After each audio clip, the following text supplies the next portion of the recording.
There are whole denominations that will say things like, nowhere in the scripture is Jesus called God. Here's the other argument. Well, Jesus himself never claimed to be God. The Word of God speaks of this throughout the Old Testament. Only God can heal the lame. Only God can speak a word and create.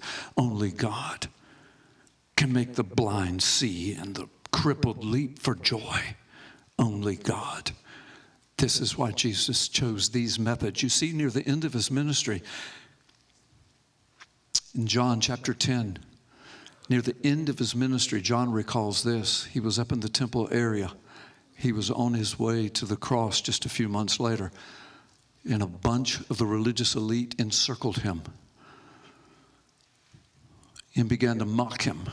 And he said, listen, my sheep, they hear my voice, and they know me.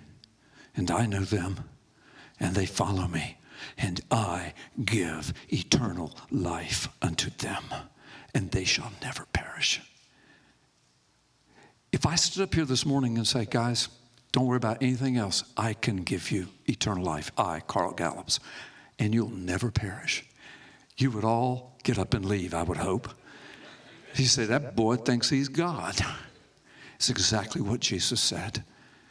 And the Jews, it says they picked up stones to stone him. This is blasphemy. And listen to him. He knew why, because he just claimed to be God. But here's what he said at the end of his ministry. For which one of my miracles will you condemn me? Let me translate that into our language. You know all the miracles I did that only God can do? Which one of those are you going to stone me for? You know what the next verse says in John chapter 10? They say, we're not going to stone you for any of those miracles. And then I'm going to add these words. And besides, we don't know how you did them anyway. You're probably demon-possessed or something. We don't know. We're not going to stone you for any miracle, but you, a mere man, claim to be God. See, his enemies knew what he was claiming. The Bible speaks it. Jesus said it when he said, I give them eternal life.